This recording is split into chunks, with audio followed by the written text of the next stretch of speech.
On va commencer pour une prière.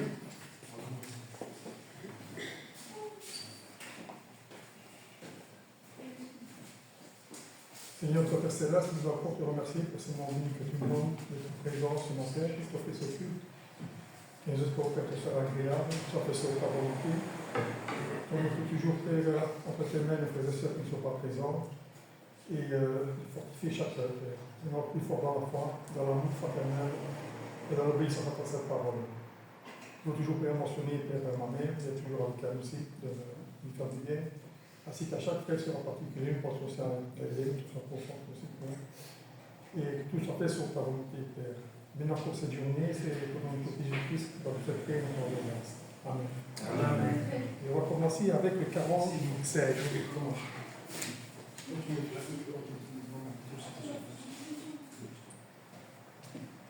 Les cieux et la terre célèbrent en chœur la gloire du Père, du Dieu créateur. S'il est redoutable dans sa majesté, qu'il est admirable dans sa charité. C'est lui qui nous donne le printemps joyeux, les fruits de l'automne, l'été radieux. L'âge s'infinie, que rien ne tarit, sa main assasie tout être qui vit. La vive lumière des cieux enflammés, l'ombre et le mystère des bois embaumés, le flot qui murmure, la peur qui sourit, tout dans la nature nous parle de lui. Mais ô Dieu suprême, plus que tout tes dons, c'est ton amour même que nous adorons. Ô source éternelle de grâce et de paix, ton peuple fidèle te loue à jamais. On va la lecture du 407. 407.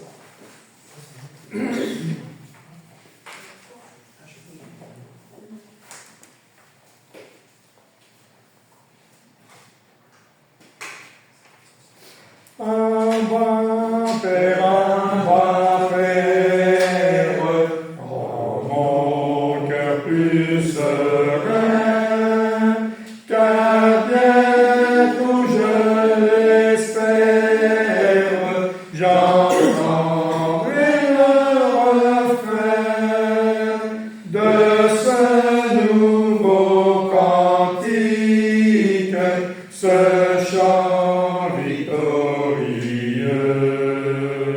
la céleste musique de ton ciel glorieux. Oui, le cœur en louange, je jouerai ma faible voix, ô myriade d'anges, je chante car je crois.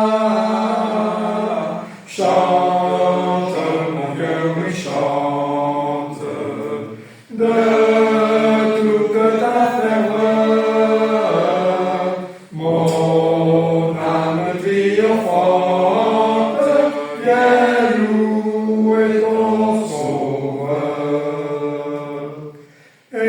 Étrange et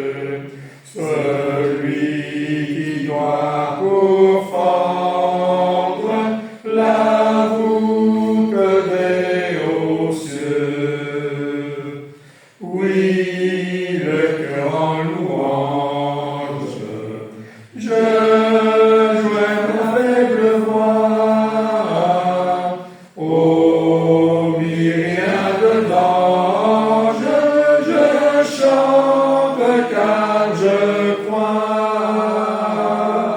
Chante, mon cœur lui chante, de toute la ferveur. Mon âme triomphante, viens louer ton Sauveur.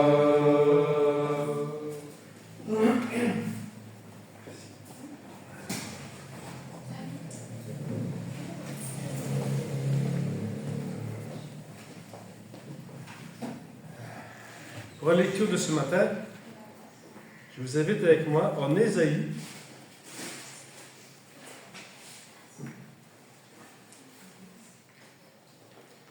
Ésaïe 53.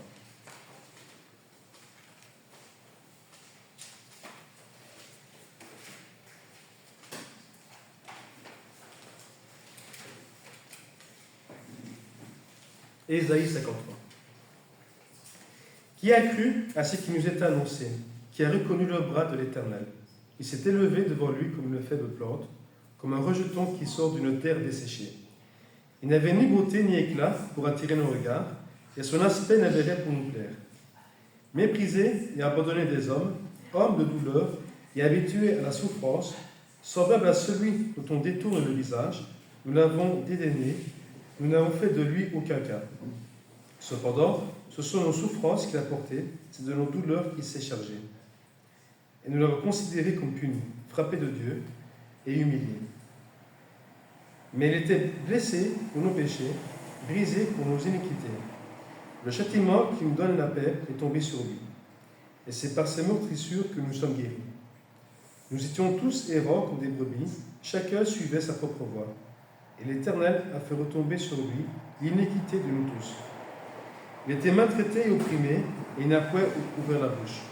Semblable à un agneau qu'on mène à la boucherie, à une brebis muette devant ceux qui l'attendent, il n'a point ouvert la bouche. Il a été enlevé par l'angoisse et le châtiment. Et parmi ceux de sa génération, qui a cru qu'il était retranché de la terre des vivants et frappé pour les péchés de mon peuple? On a mis son sépulcre parmi les méchants, son tombeau avec le riche. Quoiqu'il n'eût pas eu de violence et qu'il n'eût pas eu de fraude dans sa bouche, il a plu à l'Éternel de le briser par la souffrance. Après avoir livré sa vie en sacrifice pour le péché, il verra une postérité et prolongera ses jours, et l'œuvre de l'Éternel prospérera entre ses mains. À cause du travail de son âme, il rassasiera ses regards. Par sa connaissance, mon serviteur juste justifiera beaucoup d'hommes, et il se chargera de leurs iniquités. C'est pourquoi je lui donnerai sa part avec les grands, il partagera le butin avec les puissants, parce qu'il s'est livré lui-même à la mort, et qu'il a été mis au nombre des malfaiteurs, parce qu'il a porté les péchés de beaucoup d'hommes, et qu'il a intercédé pour les coupables. Prions.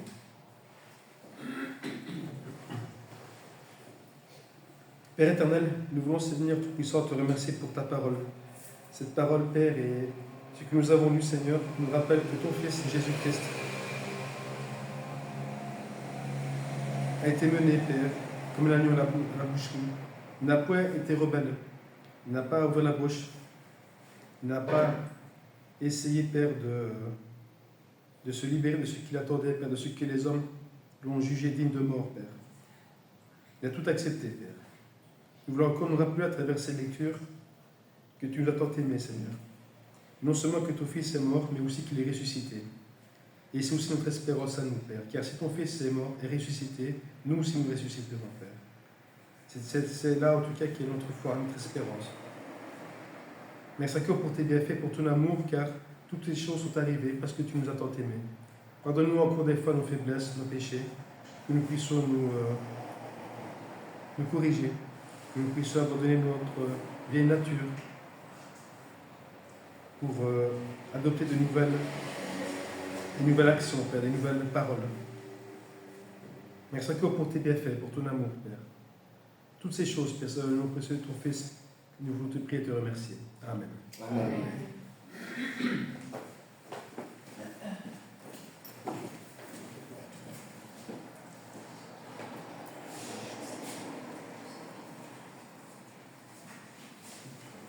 sortir le 56. Donc 56.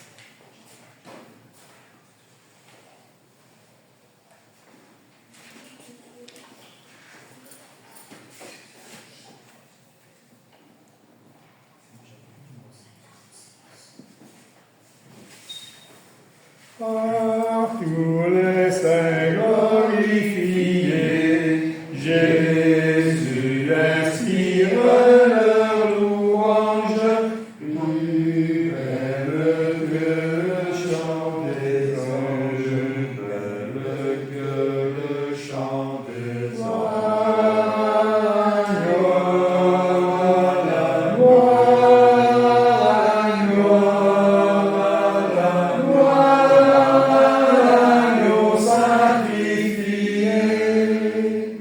C'est par lui qu'est justifié tout pécheur qui demande grâce, prêtres et rois devant sa face, prêtres et rois devant sa chantons-la, chantons-la, chantons-la, chantons-la, chantons l'agneau sacrifié. Par son esprit magnifié, tout l'univers lui rend hommage. L'agneau régnera d'âge en âge, l'agneau régnera d'âge en âge.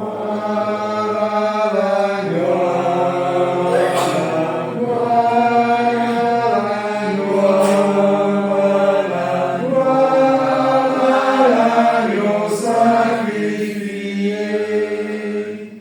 Par son esprit vivifié, je veux jusqu'à ma dernière heure chanter l'amour qui se donne, chanter l'amour qui se donne.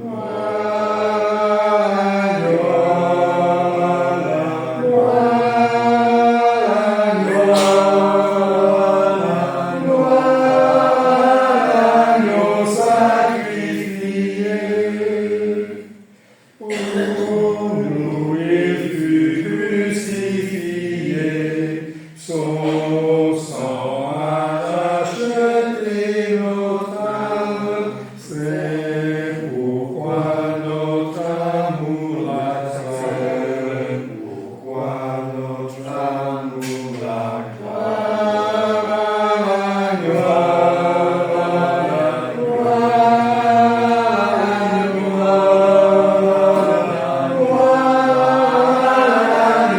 sacrifié. Et avant de parler du Seigneur, le 77.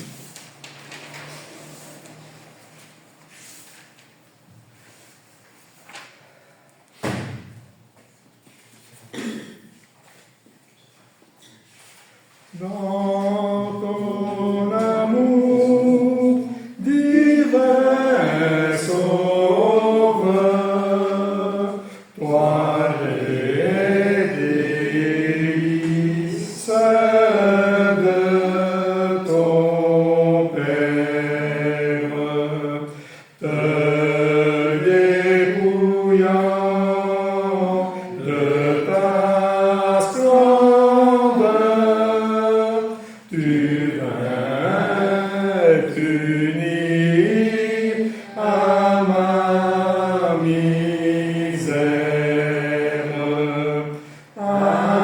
Amour divin, le roi des rois, pour moi se donne sur la croix. Amour divin, le roi des rois, pour moi se donne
que l'infini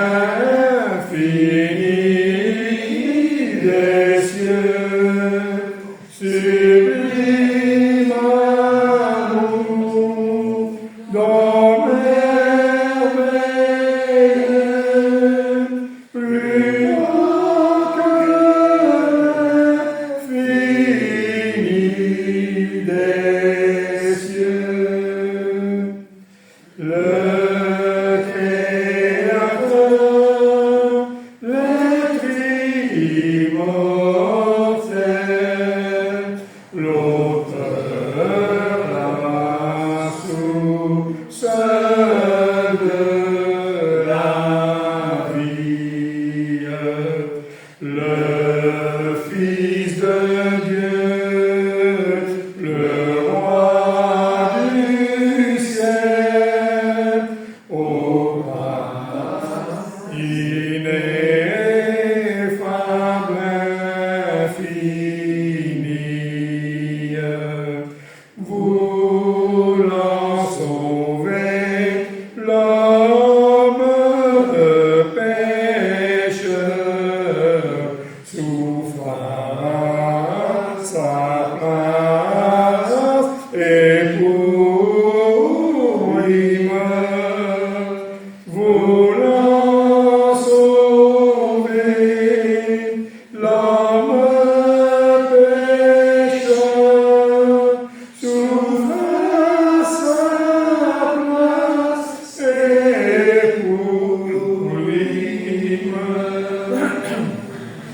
Mais au bonheur, tu as vaincu la mort, l'a dû lâcher sa proie, et ta victoire est mon salut. Oui, mon bonheur, ma paix, ma joie.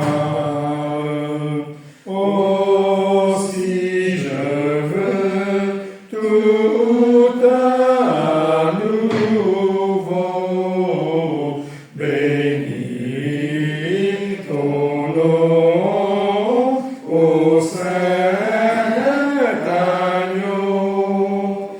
Oh, si je veux tout à nouveau bénir ton nom, ô Saint Agneau.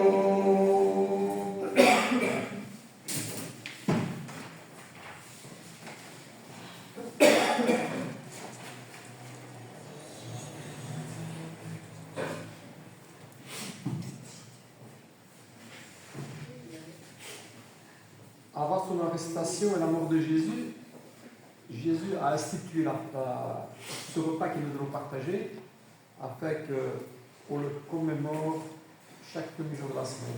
Ça se trouve dans l'évangile de Matthieu, chapitre 26. Je vais lire en Matthieu 26 à partir du verset 17. Matthieu 26, 17 jusqu'au verset 29.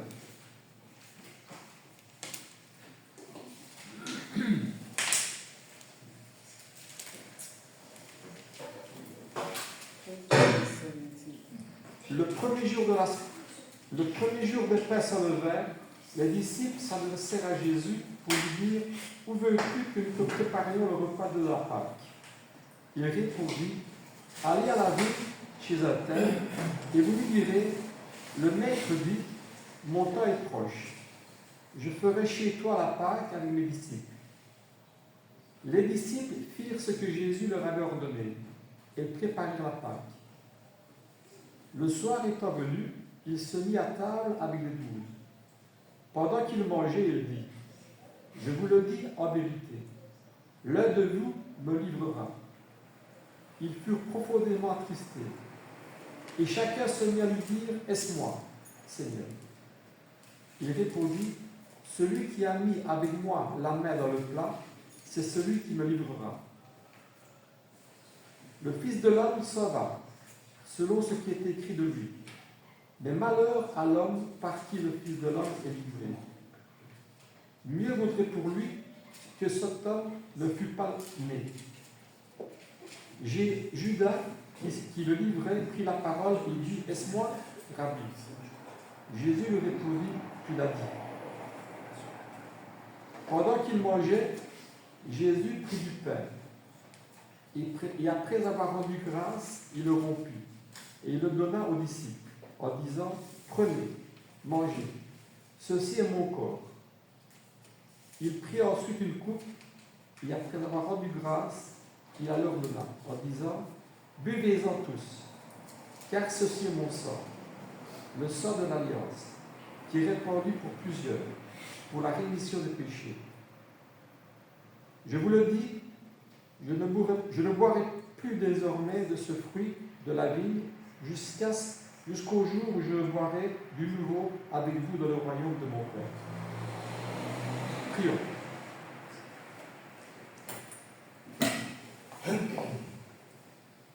Seigneur, notre Père Céleste, comme tu l'as voulu et comme tu l'as dit à travers la bouche de ton Fils Jésus-Christ, ton Fils unique, nous voulons obéir à ce commandement. Et par ce pain que nous allons prendre, commémorer le sacrifice de notre Seigneur Jésus-Christ, ton Fils unique. Et nous croyons, Père Céleste, que ce pain représente ce corps, le corps du Christ qui a été donné, qui a été meurtri, crucifié à notre place, pour la rémission des péchés, comme il l'a dit. Et nous voulons nous associer, Père Céleste, à cette commémoration. Car nous croyons que c'était le seul moyen que tu as choisi et qui était nécessaire pour sauver l'homme de la mort.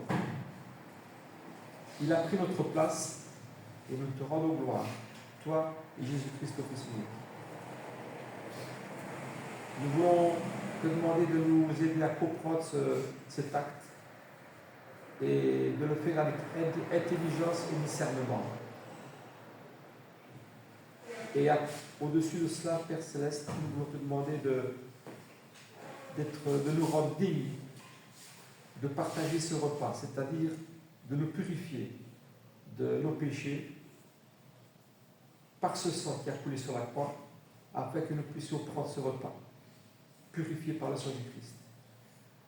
Ce qui nous permet, Père Céleste, de t'appeler notre Père, notre Dieu, et Christ notre frère, par adoption.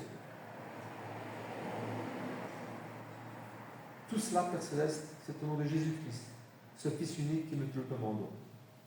Amen. Amen.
De même, notre Dieu, nous voulons te demander de bénir cette coupe, ce fruit de la vie que nous allons partager et qui représente le sang du Christ qui a coulé sur cette croix.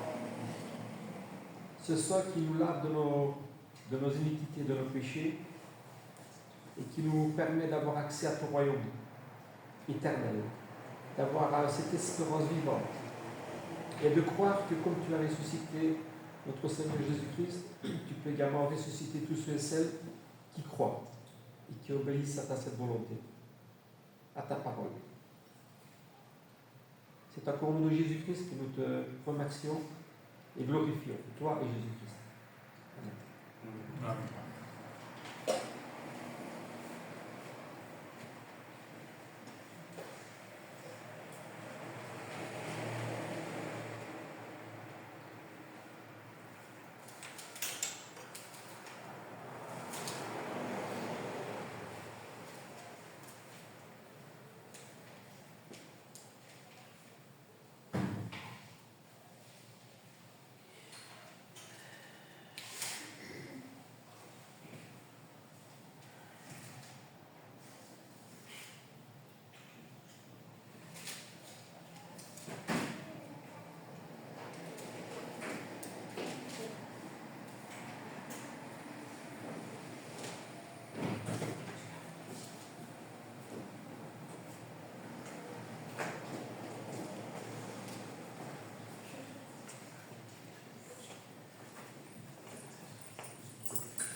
On va chanter le 51.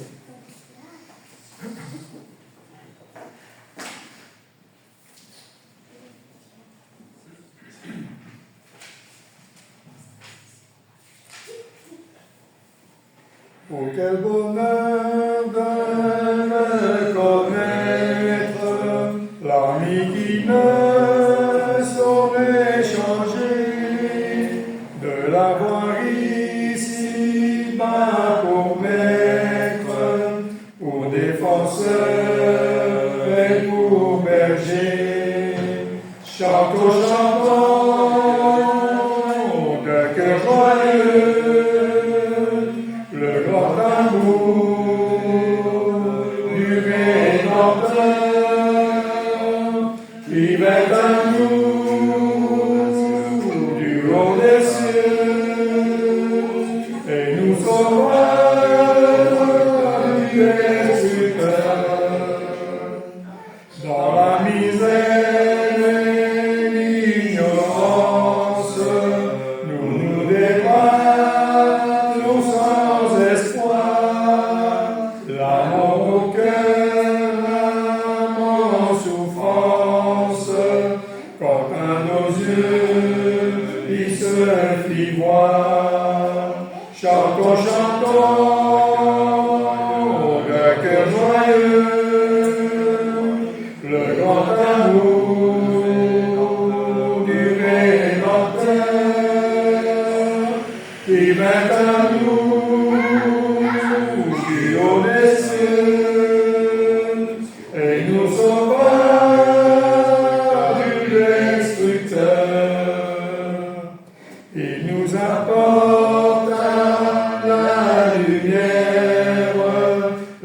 victoire et la liberté.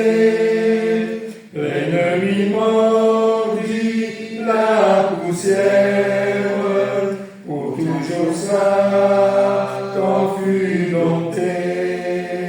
Chantons, chantons, cœur joyeux, le grand amour du Rédempteur, qui vint à nous du haut des cieux, et nous sauva du destructeur.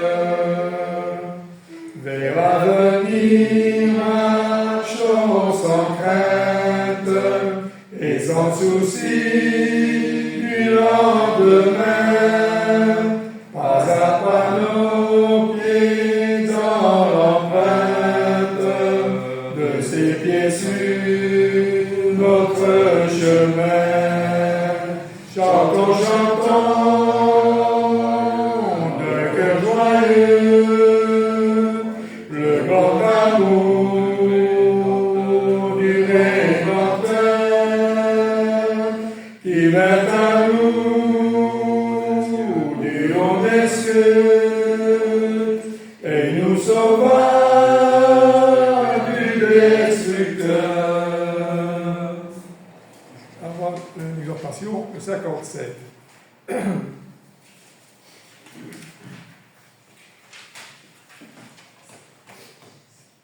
Ma richesse et ma gloire et ma félicité.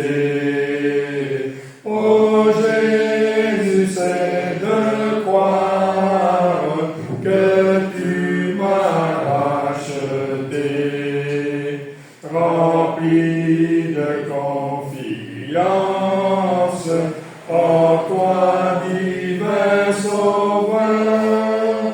Je vis dans l'espérance et je marche sans peur. Rien d'autre les souillures, rien ne guérit le cœur, sinon les meurtrissures et le sang du Sauveur. Oui, Jésus seul nous lave de toute iniquité et procure à l'esclave l'heureuse liberté.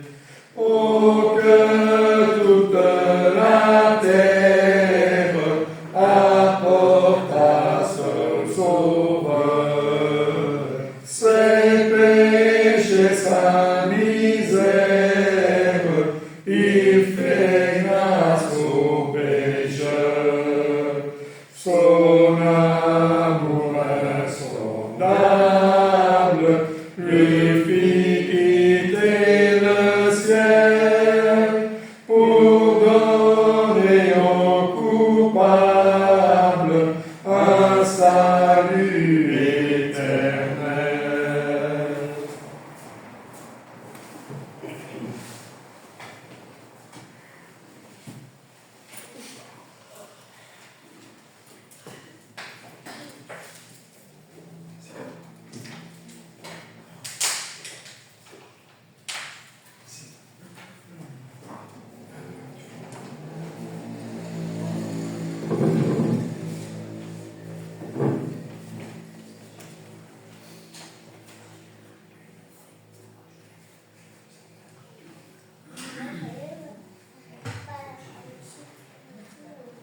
Rebonjour tout le monde, c'est un plaisir de vous voir, comme chaque dimanche et les mercredis quand on sait venir. Hélène dit bonjour de tout le monde. Ah, on met le bonjour aussi, hein, quand tu la vois. Et on est content de te voir aussi, hein, Tracy. On mettra le numéro de téléphone de Hélène. Ah oui, enfin, oui, Que oui. ça change, Oui, tu vois. d'accord. On mettra le numéro de téléphone. Comme ça, on... Ceux et celles qui veulent appeler, D'accord. ils peuvent toujours l'appeler, téléphoner. Ok. Aujourd'hui, je voulais un petit peu vous parler, Giovanni a fait la lecture, de Isaïe 53. Isaïe 53, c'était une des prophéties à venir. C'était un des plus grands prophètes. Ce n'était pas le plus grand, mais c'était un des plus grands prophètes.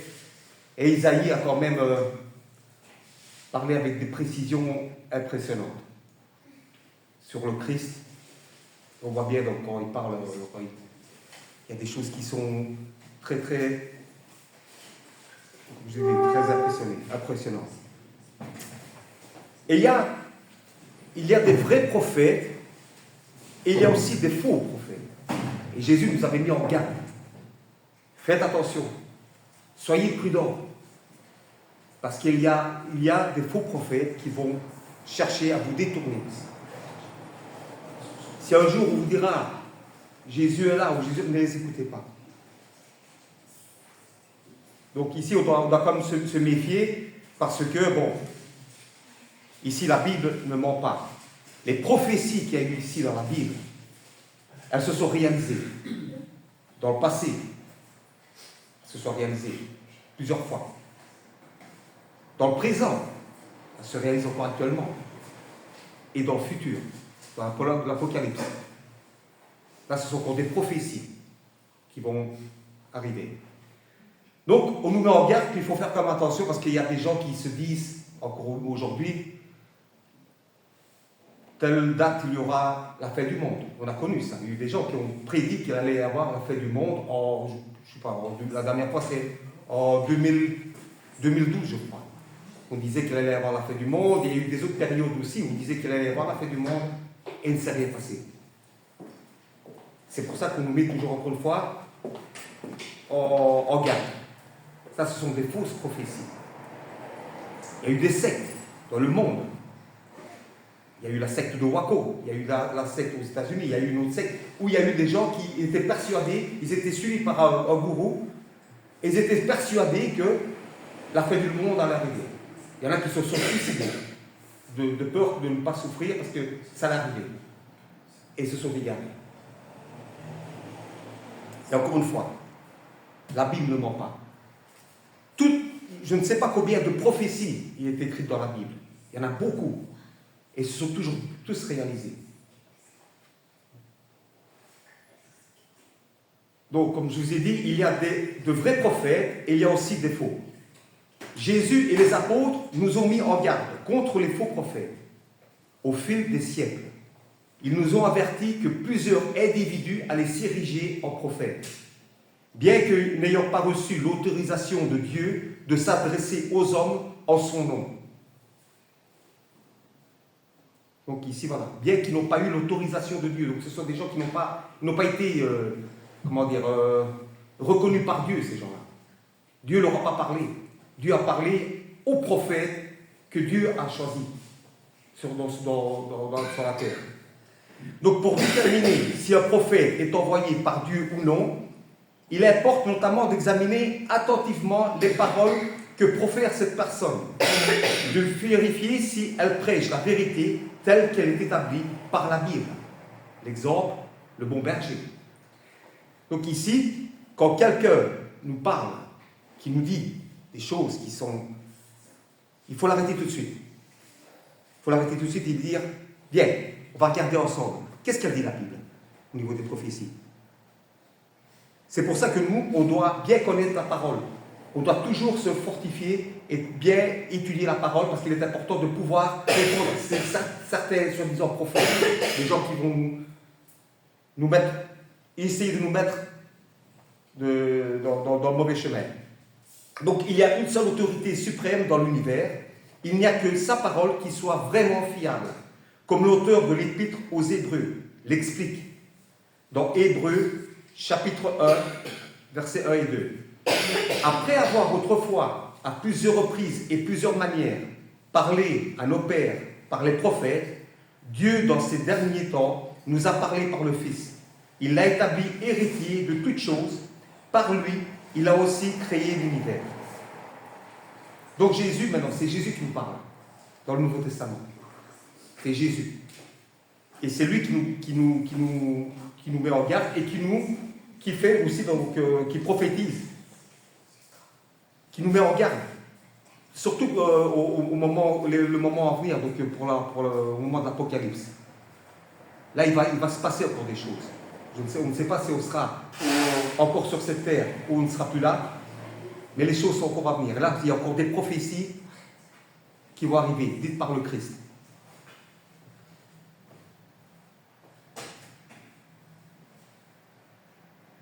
Grâce à ces messagers envoyés par Dieu, nous pouvons comprendre le but de la vie.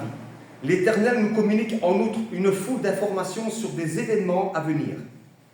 Satan a lui aussi ses messagers, qui sont de faux prophètes. Satan est l'ultime séducteur, il est le menteur et le père du mensonge. Et nous, en tant que chrétiens, nous le savons. Jésus nous a mis en garde contre lui aussi, parce qu'il a des faux messagers, des gens qui vont chercher à détourner la parole. C'est pour ça que nous, encore une fois, on doit toujours être vigilants et se retourner à ce qui est marqué dans la parole. Le Seigneur, l'Éternel, ne fait rien sans avoir révélé son secret à ses serviteurs, les prophètes. Dans Amos, chapitre 3, verset 7. Comme Dieu se révèle-t-il au moyen de ceux qu'il se choisit. Dieu se révèle à l'homme. Dieu se révèle à nous de diverses manières.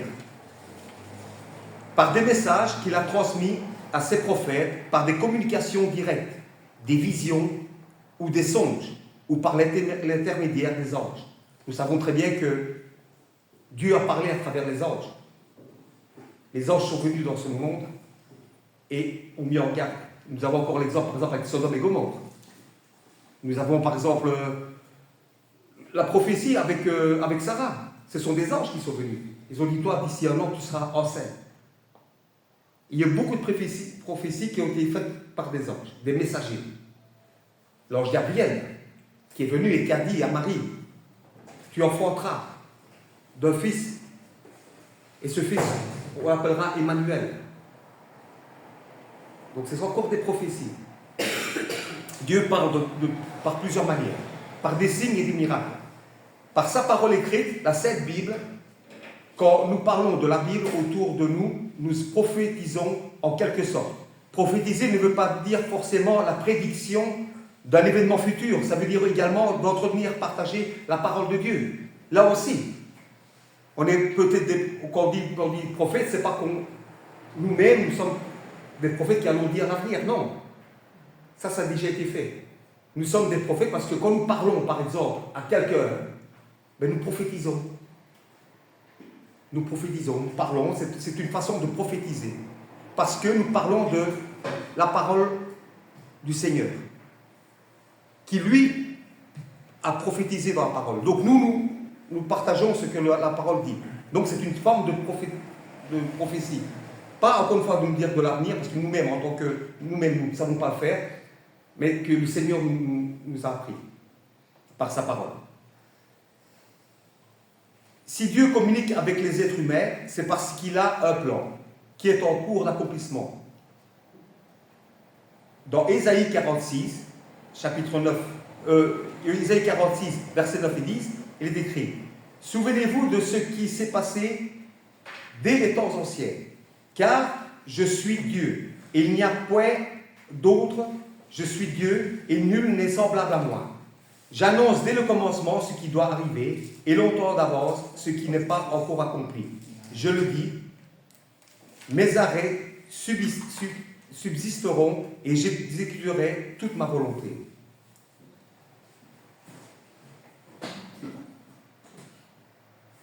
Il y a, quand par exemple on prend, si vous voulez prendre avec moi, dans le psaume 22.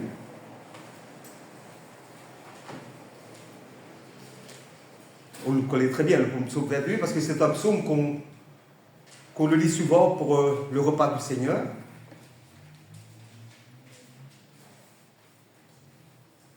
Je vais le trouver ici. Voilà. Le psaume 22. Si on lit un petit peu, si on essaie un peu de décortiquer ce que la prophétie dit ici, c'est plus qu'impressionnant. C'est fort, c'est incroyable, incroyable. Et si on prend vers la fin du passage du psaume 22, il est écrit, allez, on va prendre par exemple à partir du verset 15. Je suis comme de l'eau qui s'écoule, et tous mes os se séparent. Mon cœur est comme de la cire, il se fond dans mes entrailles. Ma force se dessèche comme l'argile, et ma langue s'attache à mon palais. Tu me réduis à la poussière de la mort, car des chiens m'environnent, une bande de scélérats rôde autour de moi. Ils ont percé mes mains, mes pieds. Donc déjà à l'avance, il y avait cette prédiction qui disait que le Seigneur allait être, qu'on allait être crucifié et qu'on allait lui percer les mains. C'est impressionnant. C'est impressionnant. Est-ce que c'est le Seigneur qui a lu ça? Parce que le Seigneur l'a lu le psaume. Est-ce qu'il s'est dit, je vais faire ce que les psaumes disent? Je vais me faire crucifier, je vais me faire trouver les mains? Non. Non, c'était la prophétie. C'était la prophétie. Ils ont percé mes mains et mes pieds. Je pourrais compter mes os. Eux, ils observent, ils me regardent. Ils se partagent mes vêtements. Qui étaient au pied de la croix? Qui se sont tirés, qui ont tiré au sort la tunique? Qu'ils ont partagé, qu'ils ont partagé leurs vêtements? Donc on voit bien que ce n'est pas des mensonges. On voit bien que c'est la vérité ici. On ne raconte pas n'importe quoi. C'était écrit. C'était écrit ce qui devait se passer. Et si je reprends ici à Jean chapitre 20,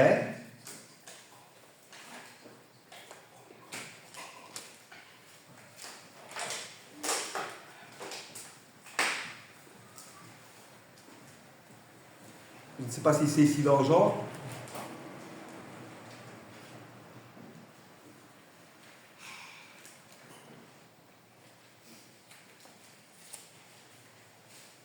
Non, il n'est pas ici. Donc voilà, il parlait que les Romains se sont partagés la tunique. Ils l'ont tiré au sort.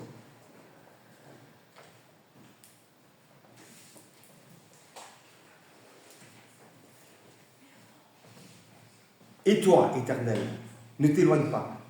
Toi qui es ma force, viens en hâte à mon secours. Protège mon âme contre le glaive, ma vie contre le pouvoir des chiens. Sauve-moi de la gueule du lion, délivre-moi des cornes du buffle. Je publierai ton nom parmi mes frères, je te célébrerai au milieu de l'assemblée. Vous qui craignez l'Éternel, louez-le. Vous tous, postérité de Jacob, glorifiez-le. Tremblez devant lui, vous tous, postérité d'Israël. Car il n'a ni mépris ni dédain pour les peines du misérable. Il ne lui cache point sa face, mais il l'écoute quand il crie à lui. Tu seras dans la grande assemblée, l'objet de mes louanges. J'accomplirai mes vœux en présence de ceux qui te craignent. Les malheureux mangeront et se rassasieront. Ceux qui cherchent l'Éternel le célébreront. Que votre cœur vive à toujours. Toutes les extrémités de la terre penseront à l'Éternel et se tourneront vers lui. Il y avait aussi, dans la prophétie, que ces os ne seront pas brisés sur la croix. Donc les os des deux larrons ont été brisés et les siens n'ont pas été brisés. Voilà. Encore une des prophéties qui est très forte. Jusqu'à boire du vinaigre. Et à la fin, elle dit, voilà, tout est accompli. Donc il fallait que l'accomplissement se fasse par le plan de Dieu, et il fallait qu'il passe par tout ça. Et le Seigneur savait très bien. Lui-même, étant qui avait la révélation du Père, savait très bien par quoi il allait passer. Les autres ne le savaient pas. Personne ne le savait. Mais lui le savait. La plus grande prophétie est venue de Jésus-Christ.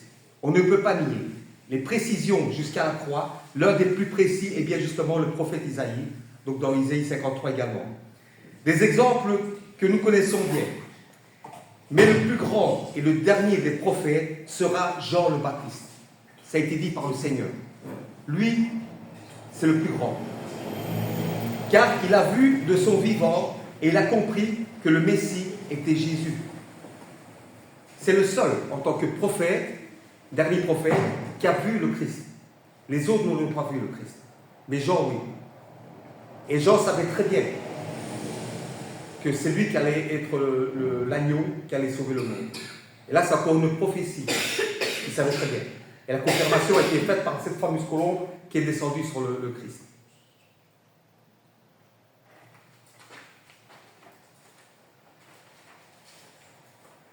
Il n'y a aucune prophétie, donc aucun prophète, ni même Jésus, Fils de Dieu, pourra prédire la fin des temps, mais Dieu seul. Et là aussi, quand on lit dans Matthieu 24, la seule chose que le Seigneur n'a pas pu prophétiser, c'est la fin des temps, la fin du monde, quand le Seigneur doit revenir. Et on le sait très bien, lui seul, lui ne le sait pas, personne ne le sait, et il n'y a que Dieu. Donc on ne peut pas dire que là, c'est une prophétie.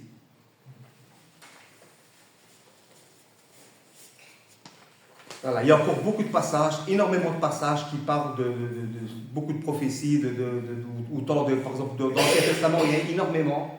Les rois, comme ils disaient, ils avaient autour d'eux des prophètes, des soi-disant prophètes, mais qui se trompaient. Ces gens-là leur disaient au roi ce que le roi voulait entendre. Et même, des fois, le roi, il s'amusait à aller. Et il y a eu des vrais prophètes comme Daniel, il y a eu des vrais prophètes qui ont pu faire face parce qu'eux, ils avaient cette certitude, ils savaient très bien. Mais malheureusement, il y avait d'autres gens qui sont des faux prophètes, qui existaient déjà dans l'Ancien Testament, qui existent aujourd'hui et qui existeront encore par après. Avant la venue du Seigneur, et l'Apocalypse, là c'est la dernière prophétie. Et puis après, si Dieu le veut, on sera tous auprès de lui. Amen. Amen.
On va chanter le 303.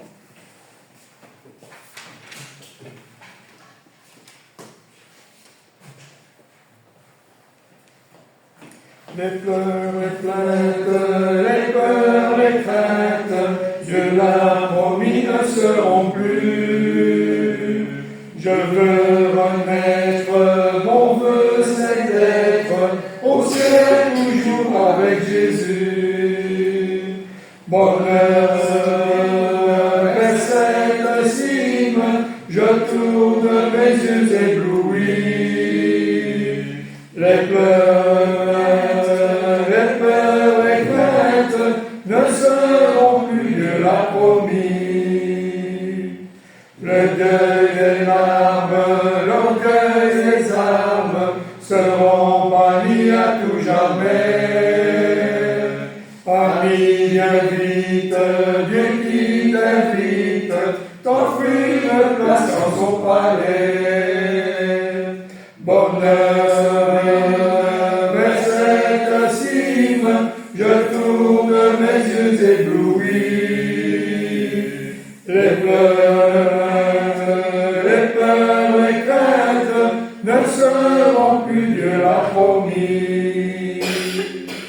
la paix sans nombre, bienfait sans nombre, de les promène à son enfant. Bientôt victoire, là-haut la gloire, en lui ce bonheur nous attend. Bonheur vers cette cime, je tourne mes yeux éblouis. Les peurs et craintes ne seront plus, Dieu m'a promis. Et on va prier le 39.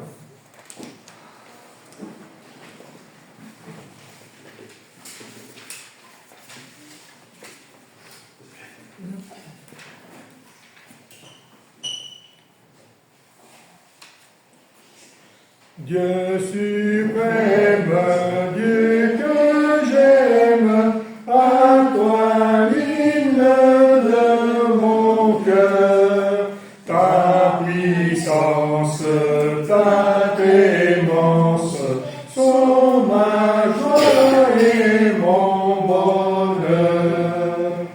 Ta parole nous console et nous réjouit, Seigneur.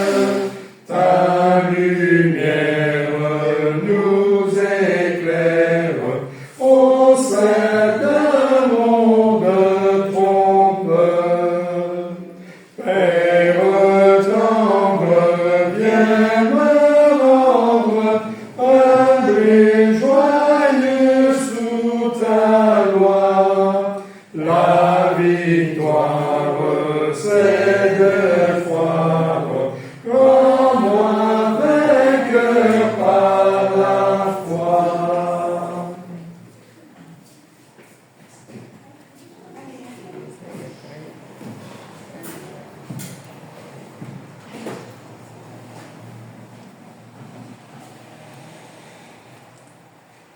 Notre Père Tout-Puissant, notre Père bien-aimé,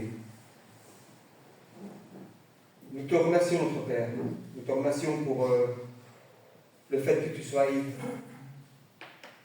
un Père d'amour. Un Père de miséricorde. Nous sommes heureux, notre Père, de pouvoir t'appartenir. Nous sommes heureux, notre Père, d'avoir accepté que ton Fils soit venu dans ce monde. Il a accompli ton plan à la perfection, notre Père bien-aimé. Et c'est grâce à ce sacrifice que nous avons l'espoir de cette vie éternelle. C'est vrai, notre Père, nous avons des soucis dans cette vie. La vie n'est pas facile. Mais nous avons cet espoir. Tu es notre espoir. Tu es notre refuge. Tu es notre Père adoré. Nous avons confiance en toi, malgré nos défauts. Nous te demandons, notre Père, de grandir dans l'humilité, d'être humble, de grandir dans la sagesse et dans cette maturité spirituelle, notre Père bien-aimé. Nous te remercions, notre Père, le fait que tu aies pu, par ton Fils Jésus-Christ, envoyer l'Esprit Saint qui nous guide également dans notre vie. Nous te prions pour nos familles, nos proches, pour les personnes vulnérables. Nous te prions pour que tu puisses prendre soin d'eux, que ce soit au bout du monde ou que ce soit ici. Merci pour tout, notre Père. Et c'est au nom de ton Fils unique que nous te prions en remerciant. Amen. Amen.